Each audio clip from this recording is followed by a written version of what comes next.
네, 정식으로 인사드리고 시작하겠습니다. 저는 버즈빌의 현재 지금 HR 매니저 하고 있고요. 강정욱입니다. 반갑습니다.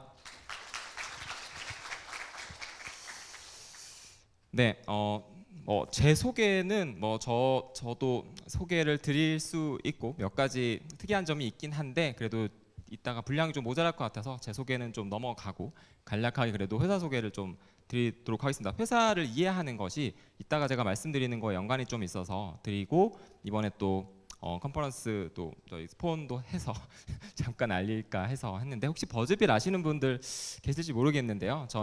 저희는 대략 한 지금 97명 정도 한국, 미국, 대만, 일본의 글로벌 멤버가 있는 리워드 광고 플랫폼입니다. 저희는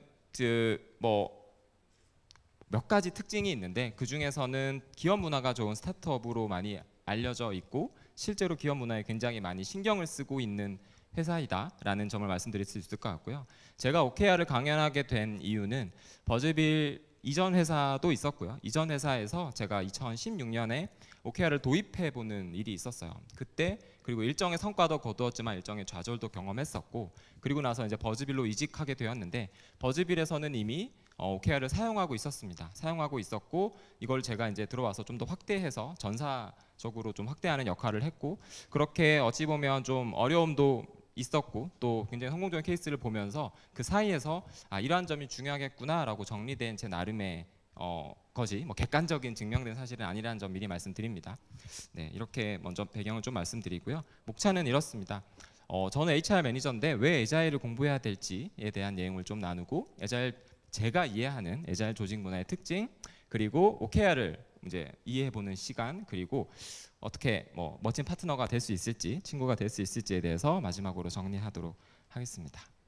네, HR이 왜 에자일을 공부해야 할까라는 주제인데 굉장히 다들 회사에서 HR은 있죠. 네, 다들 HR이 있는데 어떠세요? HR 부서가 회사에서 어떤 모습이세요?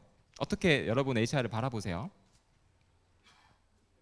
네, 감사합니다. 네, 다들 이렇게 마음으로는 대답을 하신 것 같은데 사실은 다들 HR에 간섭할 수가 있어요.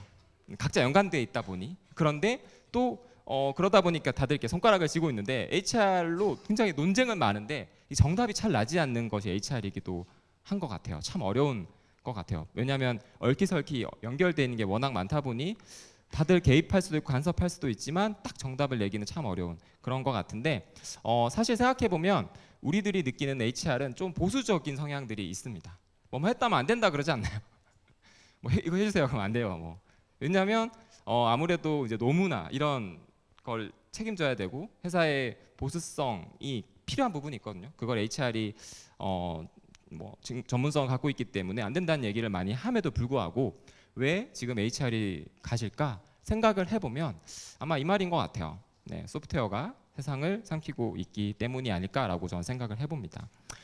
제가 한 말은 아니고 이게 이제 마크 앤더슨이라고 벤처 투자가가 했던 말인데 굉장히 저는 여기에 여러 회사를 넣어도 될 것 같아요. 아마존을 넣어도 되죠. 요즘에 아마존 당하다라는 표현이 있을 정도로 소매업, 기존 도매업이 아마존에 의해서 완전히 전복되고 디지털 트랜스포메이션이라는 단어가 대두된 지도 굉장히 몇 년이 됐어요. 그게 당연히 조직 구조나 조직의 어떤 인력들을 책임진 HR 입장에서 당연히 알아야 됩니다. 그래서 제가 기사를 좀 찾아보니 은행권들이 최근에 에자일 도입을 굉장히 애를 쓰고 있다. 실제로 네덜란드 ING에서 이제 에자일 도입 좋은 사례도 나오다 보니 그런 것 같아요. 그래서 보시면 이런 빠른 실행만이 살 길이다. 그래서 R&D 센터에서는 창의적이고 혁신적인 조성을 위해서 모바일 오피스도 만들고요. 굉장히 치열한 경제의식을 갖고 있다라는 거고 이게 2008년 뉴스인데 제가 최근에 한 번 더 검색을 해봤어요. 이게 좀 잘 되고 있나 봤더니 깜짝 놀랐습니다. 에자일도 느리대요. 네, 에자일도 이제 느려요, 여러분. 그래서 다 이제 디지털 그룹 독립 조직으로 변한다. 그래서 지금 에자일도 이미 느려진 상태다. 다시 말하면 굉장히 조직 구성을 하는데 애쓰고 있다고 그냥 읽어주시면 될 것 같아요. 다들 굉장히 빠르게 지금 2019년 7월 9일 뉴스였는데 고민이 굉장히 많은 것 같습니다. 그래서 에자일 조직 문화를 HR에서 많이 배우고 있는 것 같고 제가 요거를 느꼈던 하나의 계기는 올해 4월이었나 5월이었나 제가 HR온이라는 HR 이제 컨퍼런스가 있는데 거기를 갔어요. 그때 거기 주제가 애자일 환경 구축이었습니다. 굉장히 많은 담당자들이 온 거예요. 그래서 제 주위에서도 이제 그때 당시에 정확히 기억 안 나지만 맥도날드였나 버거킹이었나 어쨌든 그런 인사 담당자들이 오셔서 애자일을 도입해야 되나요? 이런 식의 이제 얘기를 하고, 저희는 아무래도 좀 스타트업이고 좀 젊은 조직이다 보니 뭐 이런저런 제 사례를 얘기하곤 했었는데 정말 고민이 많구나 이런 생각을 했습니다. 애자일이라고 하면 이런 식의 조직 구조 변경이라든지 HR 잡이 바뀐다라는 얘기들이 들리는 거죠. 하지만 현실은 이러한 어려움이 있더라라는 겁니다. 애자일 가치와 기업 문화가 충돌하고 애자일에 대한 경험이 부족하고 미흡하다. 어쨌든 이런 특히 기업 문화가 충돌하는 현실적인 문제 때문에 실제 애자일 도입이 어려운 게 아닌가 생각이 듭니다. 뭐 어쨌든 애자일 컨퍼런스이고 많은 HR 분들이 이렇게 이제 열심히 공부하고 계신데 저도 공부를 좀 해봤어요. 애자일 조직 문화의 특징은 어떤 게 있을까라고 했더니 많은 코치들도 만나고요. 사실 PM들도 만나면서 얘기를 해본데 다들 막 뭔가 이렇게 뭉실뭉실한 개념인데 다들 똑같이 얘기하는 거 한 가지는 이 장표가 굉장히 중요하다라는 말이죠. 매니페스토가 굉장히 중요하고 이 개인과 상호작용, 작동하는 소프트웨어, 고객과의 협력, 변화에 대응하는 것이 어쨌든 메인 가치로 해서 애자일을 움직이는 다양한 실험들이다라고 저는 좀 이해했어요. 특히 고객에게 가치를 전달하는 것이 중요한. 그리고 뭐 이런 것도 있죠. 애자일이라고 하면 보시면 좀 이렇게 시각화 이런 포스트잇도 붙이고 뭐 이렇게 좀 다 같이 협력할 수 있는 것을 하는 것, 크로스 펑셔널하게 팀을 구성한다거나 뭐 하는 부분도 시각적으로 우리가 그냥 분리하는 것이 아니라 같이라는 것도 우리가 많이 느낄 수 있고, 또 스포티파이도 많은 케이스 스터디로 쓰이고 있죠. 스포티파이가 챕터로 구성하는지 뭐 이렇게 조직 구조가 바뀐다. 이런 다양한 사례들을 우리는 애자일이 아닌가라고 이해하고 있는 것 같습니다. 그 중에서 저는 이제 제가 그냥 HR 매니저로서 애자일을 이해해 본 건 세 가지의 특징이었는데, 일단 첫 번째, 애자일과 권한이 임은 떨어질 수가 없겠다라고 생각은 들었어요. 무슨 얘기냐면 예전에는 올라가서 탑이 결정하고 다시 내려오는 식으로 결정이 됐는데, 그렇게 해서는 도저히 빠른 변화에 민첩하게 적응할 수 없겠다라고 해서 점점 더 이제 권한들이 내려오고 실제로 팀 안에서 팀 구성도 자기 조직화해서 변화할 수 있는 그런 권한들이 많이 내려오고 있고, 실제로 그를 위해서 앞서서 뭐 기조연설에도 말씀드렸지만 선명한 비전이라든지 이런 게 되게 중요하다라는 말도 많이 했던 것 같아요. 왜냐하면 각자가 비전을 알고 각자 의사결정을 할 수 있어야 된다는 얘기로 전 들었고요. 두 번째는 밸류, 뭐 이게 사실은 가치 중심 혹은 고객 중심이라고 생각이 듭니다. 고객에게 실질적 가치가 중요한 배품 만든다. 이게 어찌 보면 너무 당연한 얘기 아니야라고 말할 수 있는데 사실 대부분의 조직들이 고객과 가치 중심으로 돌아가지 않는다고 저는 생각 들어요. 무슨 얘기냐면 위에 상사 중심, 위에 헤드 중심, 뭐 우리 CEO 중심이 사실 더 많지 않나요? 정치적 관계 중심. 우리가 의사결정되는 구조를 보면 생각보다 고객과 가치를 중심에 놓기보다는 정치적 이해관계라든지 누구 마음에 들어하는 이 의사결정이 받아들여지는 이런 형태가 더 많지 않은가 생각이 드는데, 애자일은 일단 기본적으로 의사결정이 실질적이어야 된다. 실질적으로 작동하는 것, 고객에게 가치를 주는 것, 이것이 되게 중요하다라고 저는 이해했고요. 세 번째는 회고하고 계산하는 겁니다. 이거는 뭐 말할 것도 없이 굉장히 중요한 건데, 저희 스프린트 리뷰라든지 회고를 굉장히 강조하고, 회고에서 끝나는 게 아니라 거기서 뭐가 나아지는지가 명확하고 뭐가 나아지는 걸 계속 개선해 나가는 것이 애자일 조직 문화의 특징이 아닌가라고 저는 그냥 이게 뭐 아닐 수도 있습니다. 애자일 코치가 막 비웃으실 수도 있지만 제가 이해해 본 거는 이렇게 세 가지였습니다. 그래서 결론은 철저한 계획 중심, 플랜 베이스, 맨날 뭐 워터폴이라든지 이런 식의 계획하고 실행하는 게 아니라 좀 적응하고, 권한이 위임됐으니까 적응이 가능하겠죠. 그리고 학습하는 계속 주기적으로 회고하니까 학습도 가능하겠죠. 이런 조직으로의 변화가 애자일 조직 문화의 특징이 아닌가라고 제가 정리해봤습니다. 이게 혹시 뭐 좀 공감이 되시면 잠깐 끄덕끄덕 해주시겠어요? 네, 감사합니다. 네, 대답들을 다 안 하시. 제가 주고받기가 좀 어려워서. 네, 알겠습니다. 이렇게 이제 애자일 조직 문화 제가 간략하게 브리프해봤고요. 그럼 OKR에 대해서 설명을 좀 해볼게요. 많은 분들이 OKR 쓰시고 있는 것 같기도 하고 저도 앞서서 써봤지만 일단은 그래도 뭐 처음 오시는 분도 계시니 뭐 그 배경을 좀 말씀드리도록 하겠습니다. 앤디 그루브가 사실은 창시자라고 봐도 좀 될 것 같아요. 앤디 그루브, 저희가 인텔에서 굉장히 오랫동안 CEO했던 분이 사실상 인텔을 뭐 이렇게 일으킨 분이시죠. ND그룹가 사실은 MBO 기존의 MBO를 먼저 이제 피터 드러커로부터 주창된 MBO를 많은 기업들이 쓰고 있는데 거기서 약간의 한계를 좀 느끼고 우리가 진짜 집중해야 될 게 뭐지? 그거를 어떻게 알 수 있지? 이 몇 가지 질문들을 가지고 만들어낸 그냥 하나의 프레임워크 같은 겁니다. 이게 인텔에서 썼고요. 이후 존도라는 사람을 통해서 이제 구글에 전파됐고 사실 구글에서 OKR이 굉장히 성공적으로 쓰였다라고 해서 실리콘밸리의 표준이 되고요.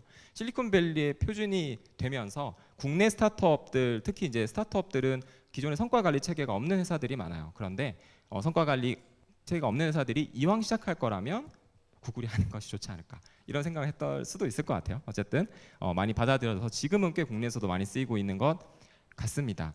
관심 있으신 분들은 존도의 OKR이라는 책이 있어요. 그 책을 한번 보시기를 권장드리고 하이 알프 매니지먼트라는 앤디 그루브의 책이 하나 더 있습니다. 그 두 권을 저는 적극 추천드립니다. 그 두 책을 보시면 거의 이해가 되실 거라고 생각이 듭니다. 어쨌든 제가 말씀드렸듯 OKR은 목표와 핵심 결과의 약자입니다. Objective and Key Result이고요. 뭐 기업과 팀, 개인이 협력해서 목표를 세우고 달성하기 위한 규약이라든지 프레임워크 자유롭게 해석하셔도 좋은데 존도어는 그냥 이렇게 표현하기도 해요. 조직 전체가 동일한 사안에 관심을 집중하도록 만들어주는 통용 도구다. 네, 이렇게 이해하기도 합니다. 이게 무슨 말일까? 네, 조직 전체가 동일한 사안에 관심을 집중하는 것. 이따가 제가 사례를 한번 말씀드릴 거고 일단 OKR이 운영되는 방식을 먼저 말씀드리도록 하겠습니다. 혹시 플랜2C 다들 아시나요?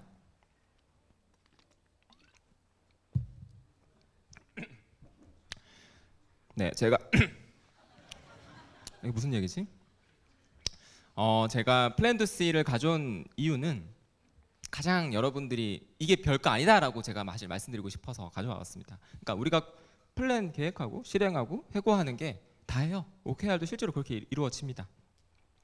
다만 OKR이 좀 다른 건 플랜할 때 이제 컴퍼니 OKR이라고 하는 회사 이번 이제 참고로 OKR은 분기에 한 번씩 진행이 되는데요. 이번 분기에 회사 OKR은 뭔지 정하고 그 다음에 이제 팀 OKR 팀별로 우리 팀의 OKR을 정하고 그 다음 개인까지 이렇게 이루어집니다. 그 과정에서 굉장히 중요한 게 얼라이먼트랑 모티베이션인데 이건 제가 이따가 좀 말씀드릴게요.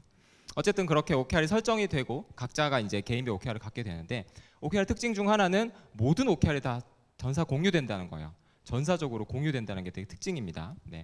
그렇게 해서 우리 각자는 우리 팀이 이렇게 나아가고자 하는구나. 우리 회사가 내가 이렇게 나아가야 된다는 사실을 이제 아는 거죠. 그 다음엔 doing 합니다. 대부분의 사실 시간이 do죠. 근데 이때 중요한 게 원어원 미팅이에요. 제가 하나 더 여쭤봅니다. 혹시 원어원 미팅을 진행하고 계신 회사 계신가요? 네, 원어원 미팅 하고 계신 회사가 꽤 있고 하지 않는다. 네, 감사합니다. 손 안 드신 분들 어쨌든 원어원 미팅이 뭐냐면 매니저와 이제 일선 임직원이 1대1로 만나서 미팅을 진행하는 겁니다. 아무것도 아니죠. 근데 우리 이제 국내 회사 대부분이 이게 옛날에 면담이라는 말로 약간 붙여 있고 1대1로 보자 그러면 대부분 매니저들이 뭐라고 시작하나요? 잠깐 시간 낼 수 있을까요? 그럼 뭐라고 하나요? 뭐 퇴사하려고 그래? 뭐 이제 이거밖에 1대1로 만날 일이 없는 거예요. 이제 그거랑 뭐 이제 한 번 더 하면 이제 평가할 때 너 이제 당신은 뭐 A야 뭐 이거 얘기할 때 한번 하는 거 거의 이게 어색한 겁니다. 1대1 미팅. 근데 이제 외국계나 요즘 스타트업들은 이제 원어원을 되게 많이 하는데 원어원으로 만나요. 만나서 OKR의 진척도도 묻지만 단순히 그것만 이루어지는 게 아닙니다. 요즘 어떻게 지내는지 이런 좀 소프트한 대화들도 같이 이루어지면서 그 안에서 정서적으로도 요즘 인게이지먼트란 말 쓰죠. 정서적 몰입을 이끌어내기 위해서도 굉장히 중요한 요소가 원어원 미팅입니다. 단순히 태스크만 나누는 것만은 아니에요. 그 과정에서 이제 컨버세이션이나 코칭도 같이 들어갑니다. OKR이 진행되는 것도 같이 확인을 하죠. 그리고 나서 분기가 마지막 이제 끝날 때쯤에는 리뷰를 하는데 OKR 리뷰를 진행합니다. 전체적으로 리뷰를 하고 그 과정에서 피드백이 있으면 피드백하고 인정할 것이 인정하고 그렇게 4번이 계속 돌아가는 겁니다. OKR은 그렇게 돌아가요. 뭐 아주 구체적으로 좀 더 말씀드리면 분기가 시작되기 전부터 하는데 가끔 이제 시기를 물어보는 분이 계셔서 제가 시기도 말씀드리면 지금이 10월이죠. 10월이죠. 그럼 이제 4분기가 10월 1일부터 시작되죠. 그러면 보통 리뷰는 언제부터 하냐면 9월 중순부터 리뷰가 이미 시작됩니다. 3분기 리뷰가 시작이 돼요. 그렇게 되고 그러면 리뷰가 시작되기 위해서는 뭐가 진행돼야 될까요? 컴퍼니 OKR과 팀 OKR 세팅돼야 되겠죠. 그래서 사실은 9월 첫째 주부터 컴퍼니 OKR, 팀 OKR 논의가 끝나야 됩니다. 9월 첫째 주쯤에 회사 방향이 이미 다음 분기가 정해져 있고요. 그 다음 주에 리뷰를 할 때 구성원과 리뷰를 할 때 구성원이 이번 분기 리뷰를 하면 팀 리더는 뭘 줘야 되냐면 그 리뷰 세션에서 자 근데 이번 우리 팀 OKR 우리 컴퍼니 OKR은 이거야. 그리고 내가 봤을 때 이번 4분기에는 이제 우리 방향은 이런 거야라고 맥락을 굉장히 줘요. 맥락을 준다는 말이 되게 중요합니다. 목표를 꽂아주는 게 아니고 맥락을 줍니다. 그렇게 하면 마지막 주에 이제 인플로이는 고민을 하죠. 한 주 동안 뭐 이런 맥락에서 나는 뭘 해볼 수 있을까라고 한 오브젝티브를 들고 오고 마지막 주에 플래닝 미팅을 한 번 더 하게 됩니다. 그때 이제 플래닝이 충분히 납득 가능하다라고 하면 받아들여질 수도 있고 아니면 이거는 조금 더 고민해 보자 해서 그 다음 주까지 미뤄지는 경우도 있어요. 그래서 보통 분기의 마지막 달에 플래닝과 리뷰가 진행된다라는 말도 드립니다만 어쨌든 이렇게 플랜 투 C라는 간단한 방법으로 진행이 됩니다. 이렇게 뭐 이거는 많은 책에서 보니까 확인할 수 있는데 그냥 오브젝티브는 결국 그래서 무엇을 할 것인가에 대한 답이고요. 키 리절트는 이걸 어떻게 확인할지에 대한 내용인데 앤디 그루브가 굉장히 멋진 말을 했어요. 그는 무엇을 원하고 어떻게 얻을지 정확히 아는 것 이게 OKR을 잘 아는 사람입니다. 이번 분기에 내가 이걸 뭘 하면 될지 내가 어떻게 얻을지를 미리 세팅하고 그걸 위해서 달려가는 좋은 OKR이다 정도로 이해하시면 될 것 같아요. 보통 3개에서 5개 정도로 운영합니다. 예시로 하나만 말씀드릴게요. JYP 예시를 하나 가지고 있습니다. 굉장히 그냥 좋은 예시라고 생각돼서요. JYP가 어느 날 강연에서 이런 얘기를 하더라고요. 그 좋은 가수이기 전에 좋은 사람이 되어야 된다. 그래서 우리 회사에서 생각하는 좋은 사람은 뭐 진실, 성실, 겸손이야라는 말을 했다고 해볼게요. 일단은 이제 그렇구나. 끄덕끄덕. 그리고 또 이런 말을 해요. 누군가가 물었습니다. 당신에게 이 JYP의 가장 의미 있는 지표는 뭔가요? 라고 했는데 JYP가 이런 말을 했어요. 앨범 판매량이다 라고 말을 하는 게 있었습니다. 왜 앨범 판매량이 제일 중요한 지표냐? 앨범은 충성도가 높은 팬들만 사고 그들이 결국 우리 회사의 공연 수익으로 이어진다. 선순환이 이루어진다 라는 내용이었어요. 제가 이걸 말씀드린 이유는 KR에 대한 좀 설명을 하기 위함입니다. 자, 그러면 우리가 JYP OKR을 아주 간략하게 짜봅시다. 예를 들어 첫 번째가 트와이스를 아시아 1등을 만든다라고 제가 해볼게요. 그냥 좀 트와이스가 아시아 1등인지 아닌지 잘 모르겠지만 오브젝티브가 그렇다면 이걸 어떻게 확인할래? 라고 했을 때 KR 지표를 뭐로 설정하냐? 앨범 지표로 짠다는 거죠. 그러니까 오브젝티브가 여러분이 달성하고자 하는 거라면 이걸 어떻게 확인할래는 회사마다 다를 수 있다는 거예요. 그 KR을 정하는 게 사실 좀 어렵고요. 하지만 굉장히 이때 좀 많은 고민이 필요합니다만 좋은 OKR, 좋은 핵심 지표를 만들면 굉장히 OKR을 운영하는 데 있어서 도움을 많이 얻게 됩니다. 그리고 신규 그룹을 런칭하는 데 있어서도 우리는 단순히 그냥 하는 게 아니고 이제 밑에서 예를 들면 이걸 짜는 사람이라면 인성교육을 반드시 넣어야 되겠다라는 게 있겠죠. 우리 회사와 다른 회사의 차이점이라고 볼 수도 있는 거고 이런 식으로 이런 숫자들, 구체적인 숫자들은 우리 회사가 어디로 나아간지를 좀 굉장히 보여주는 지표들로 채워지면 되고 이 위에 오브젝티브는 우리 회사가 이번 분기에 가고자 하는 목표들로 이루어지면 된다 정도로 이해하고 사실 자세한 내용은 OKR을 한번 책을 보시면 좋을 것 같습니다. 일단 저는 OKR과 AGIL에 대한 내용을 좀 할 거고요. 그리고 이건 실제 저희가 이거 그냥 제가 저도 검토도 안 했어요. 그냥 저희 1분기 OKR 그냥 제가 보고 그냥 가져와서 붙여놨습니다. 예를 들면 이렇게도 한다라는 거 보여주는 거고 너무 자세히 뜯어보지 마시고 부끄러우니까 성취율이 엉망입니다. 제가 지금 회사에서 그런데 이렇게 이번 분기에 예를 들어 이렇게 포인트가 나오나요? 네, 잘 안 나오는데 오브젝티브 이번에 제가 이번 분기에 배우고 성장하는 조직 학습 문화를 좀 구축하겠습니다라고 하고 뭘로 확인할래?라고 하면 기획이 완료되는 것도 있고 효율성이 4.5 이상 나온 것도 있고 제작이 완료되는 것도 있고 이런 식으로 제가 해본 거고 거기에 대해서 어치브 레이트는 1이 완벽한 이제 달성이라고 하면 1이고 0이면 아예 못한 거예요. 그 사이를 쓰고 이제 note for achieve rate라고 해서 거기에 간단한 기록을 남기고 모자랐던 것은 여기에 남깁니다. 그리고 맨 하단에는 리더가 피드백을 하는 굉장히 이거 엑셀이에요. 네, 엑셀표에 그냥 만들어서 저희끼리 하는 정도로 하고 있어요. 네, 이 정도 하고 있고 예를 들면 이렇게도 한다. 라는 얘기입니다. 자, 이제 OKR에 대해서는 대략적인 제가 개념을 설명드렸는데 지금부터 좀 이제 중요한 얘기 한 3가지만 말씀드릴게요. OKR의 그럼 핵심이 뭐냐라고 한다면 저는 첫 번째는 이건 것 같아요. 우선순위와 동기부여, 얼라이먼트랑 모티베이션의 트레이드오프 관계가 있다라는 얘기를 먼저 하고 싶습니다. 자, 얼라이먼트와 모티베이션의 트레이드오프 관계라는 건 뭐냐면 잘 보시죠. 제가 예시를 가끔 드는 게 있는데 6.25 아시죠? 6.25. 6.25를 잘 아는 사람은 누굴까요? 첫 번째는 일선 병사입니다.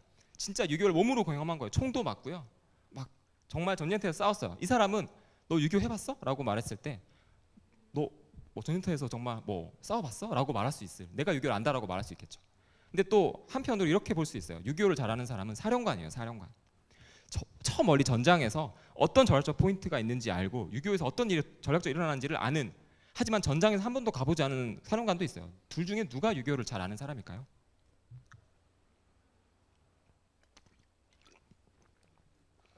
굉장히 어려운 질문이죠. 이게 우리가 안다라고 했을 때 이게 서로 인식이 다르다라는 겁니다. 각자가 서로 잘한다고 생각하는 거예요. 이게 이제 충돌은 조직이 커질수록 CEO는 저 위에 있어요. 그래서 모든 정보의 중심에 있습니다. 그래서 우리 회사가 어디로 가야 될 전략적으로 판단을 하죠. 그래서 이제 우리는 여기야, 저 고지야라고 말하지만 일선 개인, 지금 저 숲에 있는 병사의 입장에서 저게 보일까요? 보기가 쉽지 않습니다. 보이지 쉽지 않기 때문에 그냥 내가 봤을 땐 이거 지금 해야 되는데 조직이 지금 잘못 돌아가고 있어라고 생각할 수도 있는 거죠. 그리고 실제로 그런 경우도 있고요. 왜냐하면 일선 저 위에서 봤을 때는 다 안 보이기도 하거든요. 그 안에 즉흥적 상황들이. 자, 그렇게 되면 이게 이제 보세요. 그러면 아주 강하게 얼라이먼트를 시키게 되면 위에서부터 내리 꽂을 수도 있습니다.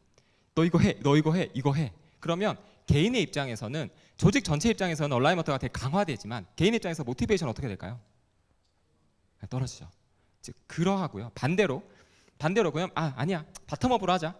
자, 당신이 하고 싶은 거 해보세요. 막 올려요. 그럼 이제 내가 현장에서 보는 것들을 막 올립니다. 아이디어를. 그렇게 되면 어떻게 될까요? 운이 좋다면 타겟 탈 수 있겠죠. 리더가 생각하는 걸 때릴 수도 있는데 리더랑 전혀 엉뚱한 방향으로 집중이 되면 회사 전사적으로 어떻게 될까요? 경영, 아까 말했던 조직이 전체적으로 집중하고 싶은 곳에 집중할 수가 없게 되죠.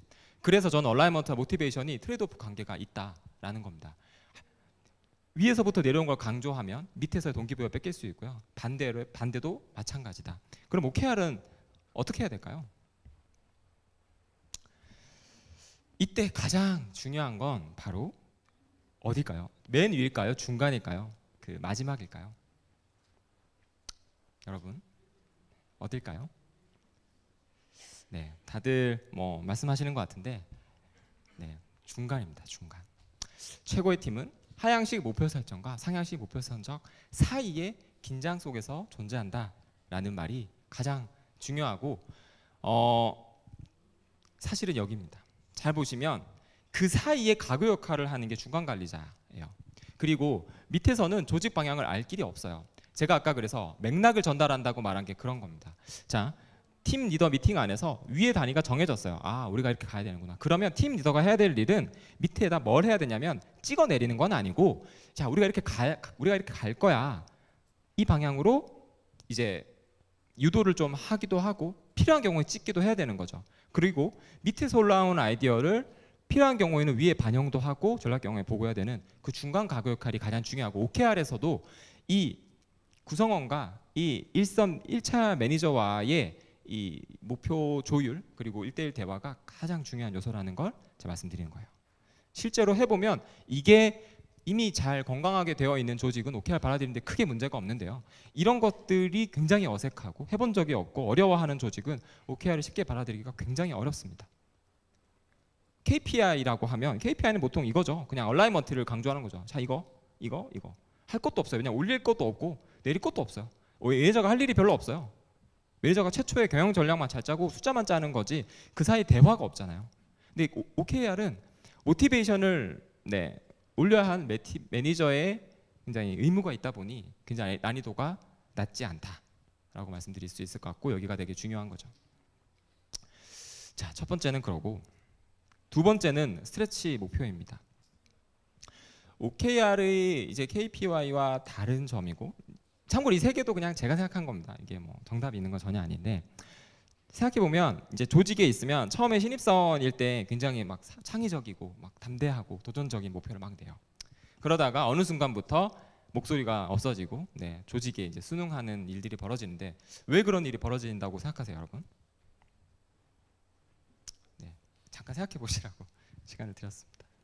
왜 그런 일이 벌어질까라고 생각해 보면 모난돌이 정맞다 보니까 이렇게 되더라, 이런 뭐 조직 문화의 차이도 있을 수 있을 것 같은데, 이걸 되게 많이 고민했던 것 같아요. 저는 사실 MBO나 다른 거와 OKR이 가장 큰 차이점 중에 하나인 것 같다. 담대한 목표 설정을 어떻게 이끌어낼 것인가, 이걸 되게 많이 고민한 결과가 저는 이건 것 같은데, 무슨 얘기냐면 오브젝티브와 키 리절트를 굉장히 담대하게 설정하라라고 말하고요. 실제로 그거를 그냥 평균적으로 했을 때 0.7 정도를 타겟으로 하라고 말합니다. 다시 말하면 1을 만드는 정도가 되려면 굉장히 와우하는 결과를 만들어야 한다는 거예요.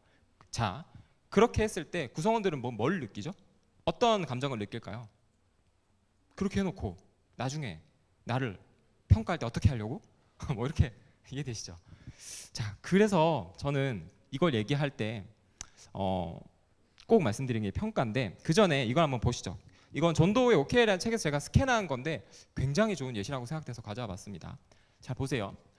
KR, 키리절트가 신규 고객 10개 추가입니다. 그런데 진행 상황을 보시면 두 번째 거 보시면 100%예요. 이 사람은 신규 고객을 10개를 다 추가했어요. 근데 점수가 0.7이에요. 자, 어떤 사람은 신규 고객을 70%밖에 안 했는데 0.9입니다. 점수와 진행 상황이 달라요. KPI와 가장 다른 게 이 부분입니다. 이해되세요? KPI는 10개 추가했으면 100%면 100 아니면 0.7 뭐 이런 건데, 이게 달라요. 자, 이유는 밑에 자기 평가가 더 중요해요. 분기 시작하고 8주 만에 목표를 달성했고 이건 내가 낮게 잡은 거야. 근데 위에 보시면 굉장히 힘들었다, 그런 상황에서도 70% 7군데면 굉장히 잘했다, 이제 자기 평가를 하는 겁니다.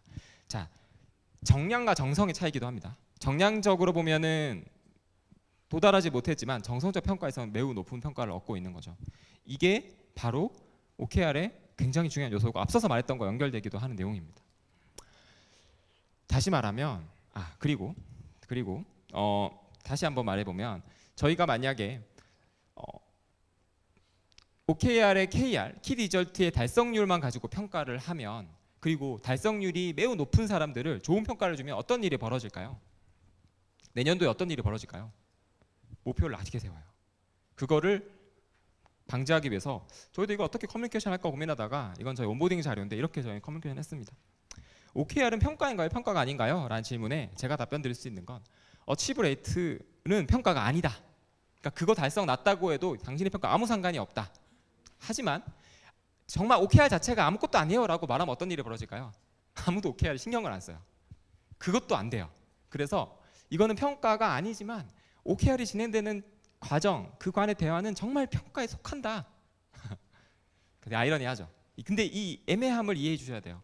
그래서 우리는 당신이 높은 목표를 추구하기, 몰입하기 위해서 애쓰지만 그렇다고 해서 레이트를 연연하지는 않는 회사야 라는 메시지를 주기 위해서 애씁니다. 이게 제가 생각하는 최선이었어요. 그리고 실제로 구글도 그렇게 합니다.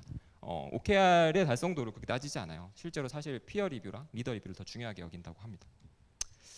기여도가 더 중요한 거죠. 그리고 구글 아리스토텔레스 팀에서 이런 말이 나오죠. 뭐 다양한 산소 프로젝트, 오토 프로젝트도 있고 아리스토텔레스 프로젝트도 있는데 가장 중요한 요소는 심리적 안정감이다라는 말이죠. 무슨 얘기냐면, 제가 말씀드렸던 도전적인 목표는 어디서 나오냐? 심리적 안정감에서 나온다는 겁니다. 이거는 평가 제도와 온라인 되어 있어야 돼요.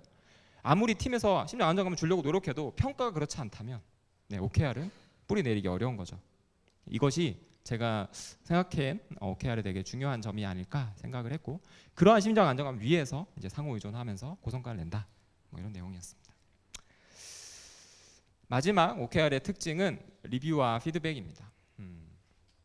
OKR의 제가 특징 중에 하나로 그 분기별로 돌아간다고 말씀드렸죠. 예전에는 연간 단위였어요. MBO나 이런 것들은. 근데 이제 그것이 지금과 같은 경영상 좀 혼란 굉장히 빠른 변화에 적응하지 못한다라고 해서 분기별로 진행을 하고, OKR도 마찬가지로 말씀드렸듯 분기별로 진행하는 것도 하나의 특징입니다. 네, 이것도 하나의 특징이라는 점 말씀드리고, 뭐 이런 것들을 물어보는 거죠. 어치브먼트. 그래서 지난 OKR 동안 성공적으로 성취한 건 뭐며, 요인은 뭔지, 그리고 성취하지 못한 건 도대체 뭔지. 그게 단순히 어떤 장애물이 있었는지를 더 맥락을 좀 더 들으려고 하는 게 중요합니다. 네, 그리고 이번 분기에서 뭐 배운 점이나 다음에 반영해야 될 것도 여쭤볼 수도 있고, 또 나은 결과를 위해서 우리 팀이 제가 어떤 지원을 하면 좋을지, 그리고 뭐 하나 더 추가한다면 경력 개발 관련해서 지금 하고 있는 오브젝티브들이 당신의 경력에 얼마나 도움이 되는지, 그리고 난 어떤 지원을 할 수 있는지, 이런 것들을 물어보면서 1년에 몇 번 대화하는 거죠. 그럼 정식으로 4번씩 대화하는 겁니다. 그렇게 4번 정도를 충분히 맥락을 공유하고 나서 제가 리더가 나중에 저를 평가한다고 생각해 보시면 어떨까요? 평가에 대한 수용도가 더 높아질 수 있겠죠. 물론 이제 거기서 갑자기 맥락 없이 평가가 되면 안 되겠지만, 네.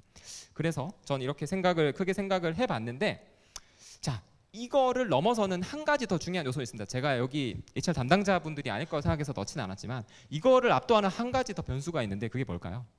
가장 중요한 거, OKR에서 가장 중요한 거. OKR의 핵심은 전사 공유라고 말씀드렸어요.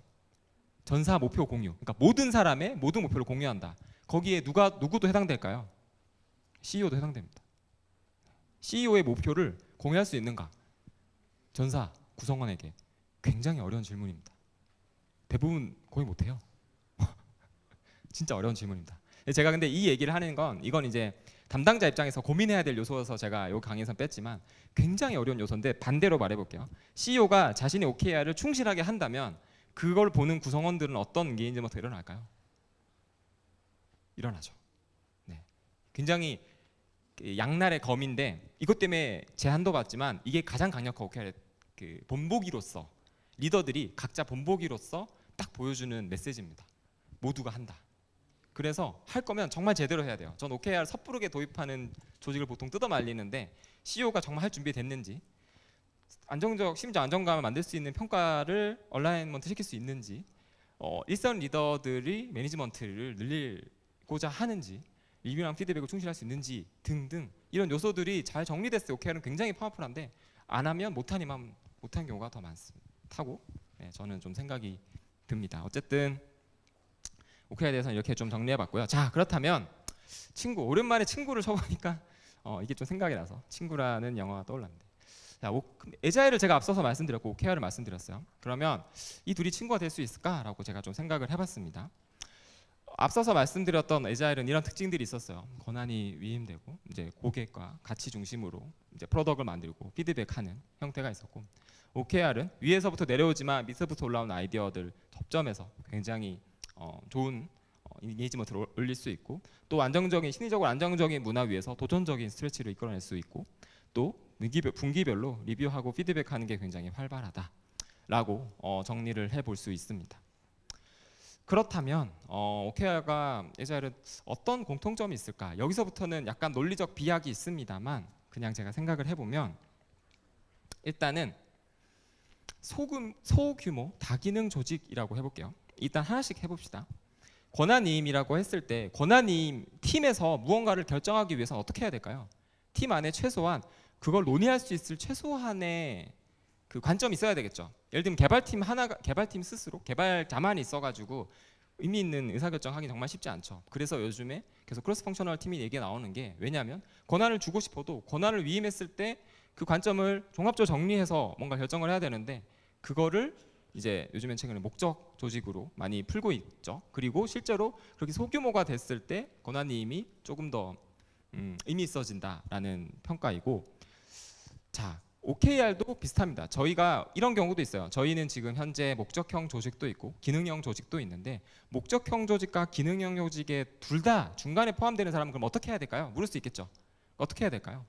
기본적으로 목적형 조직의 오브젝티브, 예를 들면 저희가 뭐 5개를 OKR을 한다고 하면, 미션 팀이라고 하는데 저희는 목적형 조직을 한 3개에서 4개 정도를 하고 펑션 팀을 1-2개 한다거나, 그런 약간 밸런스를 조절합니다. 근데 그건 분기마다 달라질 수도 있어요. 어느 순간 기능형 조직이 굉장히 중요한 프로젝트가 생긴다면 많아질 수도 있고, 개인의 OKR은 이런 식으로 어쨌든 팀 안에서 권한이 위임되고, 동기부여 우선순위도 마찬가지입니다. 팀 리드 입장에서 굉장히 구성원들의 어떤 목표 설정이나 리뷰를 꼼꼼하게 해줘야 되는 상황이 있고, 미션팀 리드, 어떤 목적형 조직에서의 리드도 역할이 되게 중요합니다. 어쨌든 제가 말하고자 하는 건, 그 조직에서의 리드, 중요성이 매우 매우 높다라는 거고 조직 구성도 매우 중요하다. 이거는 에자일과 OKR의 공통점이 아닌가라는 생각이 들었어요. 두 번째는 미션과 비전의 공유인데 앞서서 기조연설이 되게 제가 인상 깊었던 게 그분이 하시는 것 중에 모든 공유가 굉장히 선명하게 돼야 된다. 목표가 공유돼야 된다라는 말을 했어요. 실제로 에자일은 되게 자기 조직화하는 부분들 밑에서부터 올라오는 아이디어들이 있기 때문에 그러려면은 진짜 미션과 비전에 깨어 있어야 된다고 생각해요. 이게 제대로 온라인 안 된 상태에서 자기 마음대로 하는 게 에자일이 아니고 OKR이 아니거든요. 그래서 사실은 에자일과 OKR 둘 다 미션과 비전이 매우 강조돼야 되는 역설적인 전 일이라고 생각합니다. 그래서 구글은 요즘에는 뭐 구글이 약간 그런 모습이 약해졌다고 많이 하지만 실제로 미션과의 얼라이먼트를 굉장히 강조한다고 해요. 당신이 지금 구글의 미션, 비전에 얼마나 이렇게 얼라이먼트 느끼는지 이런 것들을 굉장히 따지는 이유는 그렇게 얼라이먼트 된 상태에서 자유를 맡기는 것이 의미가 있는 거지 그것을 제대로 못 시켰을 때 게다가 심지어 조직의 미션과 비전이 심지어 희미할 때 OKR과 에자일이 꼽힐 수 있을까라고 생각해 보면 이해가 좀 되시지 않을까 생각합니다. 그리고 뭐 코칭이나 리더십은 뭐 제가 말할 것도 없겠죠. 고난님의 핵심은 고난님이 제대로 하려면 정말 코칭형 리더십, 뭐 지시적 어떤 상황에서 내가 상황 대응을 해서 리더십 써야 되는지를 알아야 되는 거고 OKR도 리더십이 굉장히 중요하다라는 말씀을 드리고 싶습니다. 가치 중심과 도전적임을 전 이렇게 좀 생각을 해봤어요. 실제로 가치 중심적이고 정말 내가 도전적인 제가 정말 의미 있는 일을 하고 싶어 라는 일을 만드는 걸로 제가 묶어봤고 이게 가능하기 위해서는 고객과 협업하는 것 그리고 평가 제도와의 온라인 내가 이렇게 가치 중심적으로 고객 중심적으로 했는데 나보고 만약에 평가에 저평가를 준다면 이라고 생각해보면 에자일과 이 평가 제도도 연관도가 높겠죠. 그리고 그로 인한 심리적 안정감도 저는 굉장히 공통점이 아닐까 생각을 해봤습니다. 그렇게 생각을 해봤고 그리고 마지막으로 공통점이라고 하면 굉장히 이제 짧은 회고 주기를 통해서 외부 변화에 좀 더 기민하게 반응하는 것들이 저는 공통점이 아닐까 생각을 했고요. 그 다음에 시각화는 OKR의 시각화는 뭐냐면 그거죠. 전사 목표가 공유된다는 점이 굉장히 중요한 시각화입니다. 다른 사람의 목표를 내가 언제든지 가서 볼 수 있다. 그로 인한 앞서서 말했던 미션 비전의 공유도 연결되는 부분이지만 하는 거고 에자일에서는 아무래도 이제 실제로 뭐 kanban이라든지 다양한 형태로 우리 협업하는 데 있어서 우리가 어디에 있는지 이런 것들을 시작하려고 노력하는 것도 저는 뭐 소통을 강조한다는 측면에선 공통점이 아닌가 생각을 했고요. 마지막으로 그로스 마인드셋이라고 해서 성장형 사고 방식이 비슷하다. 왜냐하면 에자일이나 OKR이나 둘 다 굉장히 피드백과 리뷰를 강조하기 때문에 당장 성과가 뭐 안 좋다 하더라도 그로 인해서 뭘 배웠는지를 확인하고 그 다음에 우리가 뭘 나아질지를 계속 고민하는 것 자체는 비슷하지 않나 생각을 해봤고요. 이렇게 공통점을 좀 꾸려봤는데 너무 논리적 비약일까요? 공감하신다면 끄덕끄덕 한번 부탁드립니다. 네, 감사합니다. 네, 일단 생각을 해봤습니다. 그렇게 생각을 했고 또 하나의 공통점을 제가 생각해 본 건 이거였어요.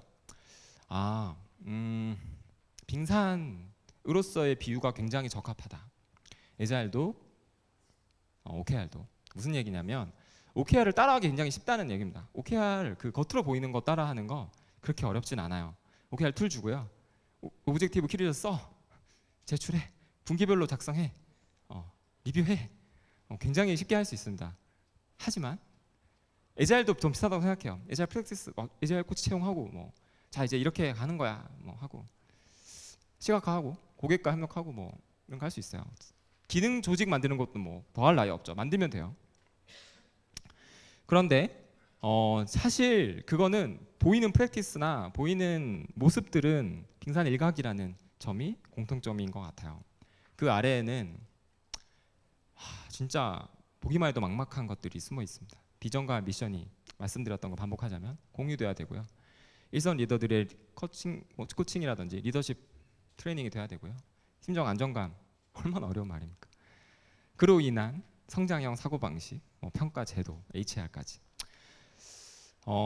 그러다 보니 저는 그런 걸 많이 느껴요. 사실 제가 이제 OKR 관련해서 제가 첫 번째 썼던 글이 이제 플러텀에 기고됐을 때 제 제목이 OKR 감당하실 수 있겠습니까? 라는 글이었어요. 그러니까 제가 쓰고 싶은 말은 이거 정말 이 빙산을 감당하실 수 있겠습니까? 라는 말이었어요. 운영해본 입장에서 프랙티스를 옮기는 건 어렵지 않았는데 밑에 이게 너무 어려운 거예요. 그리고 OKR 같은 제도가 한번 굴러가다가 하다가 말면 안 하니만 못 하거든요. 정말로 구성원들은 신뢰를 잃어버립니다. 결국 야 너 결국 안 할 거면 왜 해? 뭐 이런 거라지. 에자일도 비슷할 것 같아요. 에자일 도입을 그냥 해보자라고 하면 저는 안 된다고 생각하는 게, 그랬을 때 저항을 역풍을 받고 다음에 에자일 도입하려고 하면 에자일 말만 들어도 막 치가 떨리는 사람들이 많아지는. 그래서 저는 전사적 도입에 있어서만큼은 진짜 좀 고민이 많이 필요하다. 특히 온라인이 되게 중요하다. 그리고 조직 내에서 조직 구성원 리더들끼리의 온라인이 굉장히 중요하다라는 생각이 들고요. 네, 뭐 이런 말도 있죠. 네, 가장 중요하지 않은 가장 눈에 잘 띄는 실버가 따른다. 그래서 그래서 사실은 기업 문화 충돌한다는 말이 저는 이거인 것 같아요. 결국 빈산이 부딪히더라, 이런 내용이라고 생각이 듭니다. 그래서 제가 노력했던 것만 좀 말씀드리고 마무리하려고 하는데, 저도 OKR이나 평가 제도를 전 사실 또 개선을 하기도 했었는데 버즈빌에 와서 그때 참 어렵더라고요. 그리고 그때 이제 이래도 충분치 않았어요. 이래도 욕을 엄청 먹었지만 그래도 제 나름대로 노력하려고 했던 건, 일단 CEO와 팀 리더의 지지를 얻어야 돼요. 그러기 위해서 이제 팀 리더라고도 따로 1대1로 만나서 얘기도 많이 하고 또 워크숍도 계속하면서 시선을 맞추려고 노력했고요.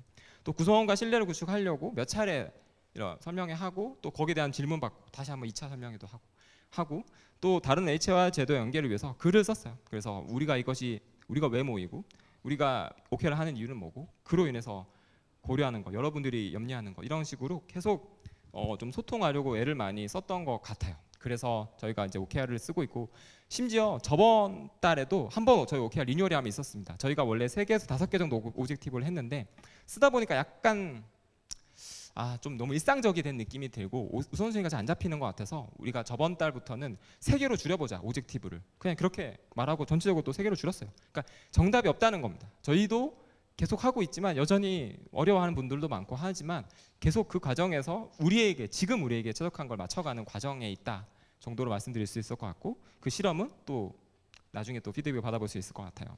결국 리더진의 서포팅이 없으면 안 되고 구성원도 소통하지 않으면 안 되고 기존 제도와 연계되어야 되고요.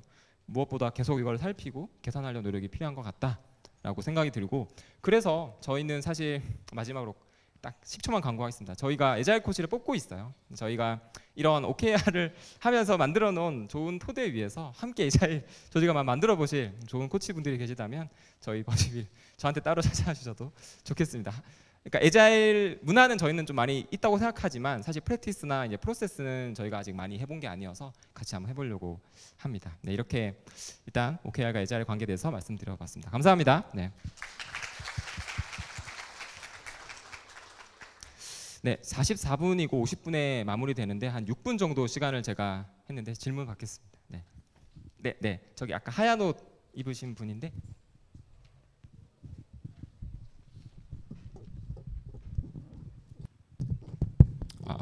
네, 오늘 말씀 잘 들었습니다. 소프트웨어 개발회사 HR 부서에 있고요. 궁금한 점이 몇 가지 있는데요.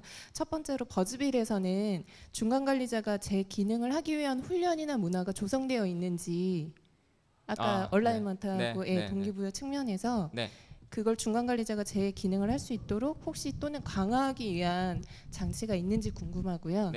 두 번째 질문은 그 도전적인 목표라는 것에 도전적인의 수준을 누가 판단하는 것인지. 두 번째 질문 먼저 말씀드리면, 도전적인 수준은 개인이 판단합니다.